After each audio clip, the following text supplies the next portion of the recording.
ఇప్పుడే జీ5 app download చేయండి. చూడండి మీ ఫేవరెట్ టీవీ షోస్ ఎప్పుడైనా ఎక్కడైనా. నానా, మీరు నా కూతురు అన్నప్పుడల్లా నాకు చాలా గర్వంగా ఉంటుంది నాన్న.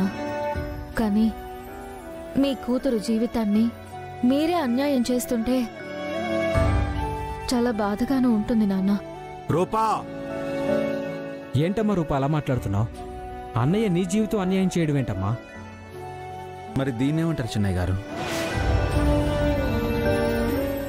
రేపే నాకు మరో పెళ్లి చేయబోతుంది మా అమ్మ.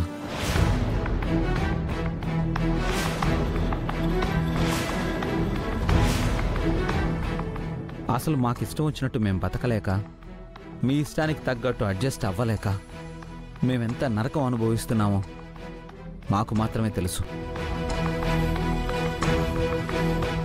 పెద్దయ్యపాటికి పెద్దయ్య నా కూతురికి నీకు ఎలాంటి సంబంధం లేదు అని అమ్మాయి గారిని లాక్కొచ్చేశారు.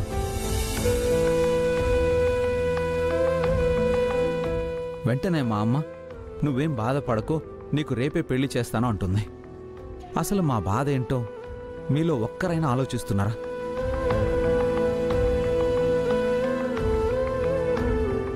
పెద్దయ్య, నేను ఆ అమ్మాయి గారు ప్రేమించుకున్నాం, పెళ్లి చేసుకున్నాం.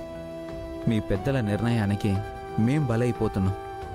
అయినా మీకోసమే విడివిడిగా ఉంటున్నాం.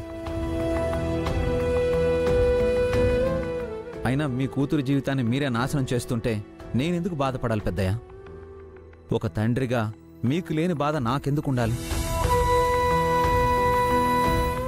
మీ మనసు బాధ పెట్టకూడదని అమ్మాయి గారు మీ మాటకి ఎలా గౌరవం ఇచ్చారో నేను కూడా మా అమ్మ మాటకి గౌరవం ఇచ్చి రేపు పెళ్లిపీటల మీద కూర్చుంటాను.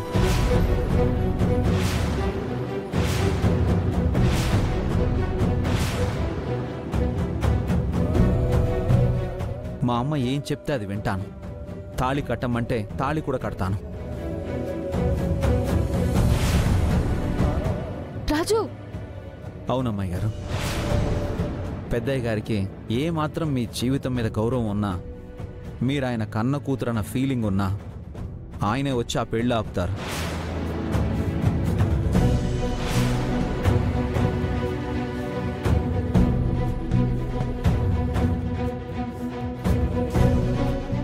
లేదు, అమ్మగారిలాగా, విజయాంబిక గారిలాగా, మందారంలాగా వంశపారంపర్యంగా ఈ ఇంటి ఆడవాళ్ళకి ఎలాంటి గౌరవం దక్కుతుందో అదే గౌరవాన్ని మీకు ఇస్తారు.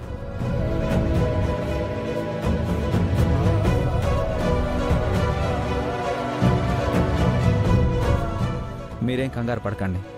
పెద్దయ్య గారు మీ విషయంలో ఎప్పుడూ తప్పు చేయరు. మీ భవిష్యత్తును మీకు ఇస్తారు.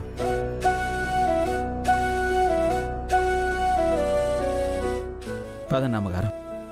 సూర్య, నా కూతురు అంటావు కదా, నువ్వే వెళ్ళి ఈ పెళ్లి నాపి నీ కూతురు జీవితాన్ని నిలబెడతావో, పంతానికి పోయి నీ కూతురు జీవితాన్ని నాశనం చేసుకుంటావో నువ్వే నిర్ణయించుకో.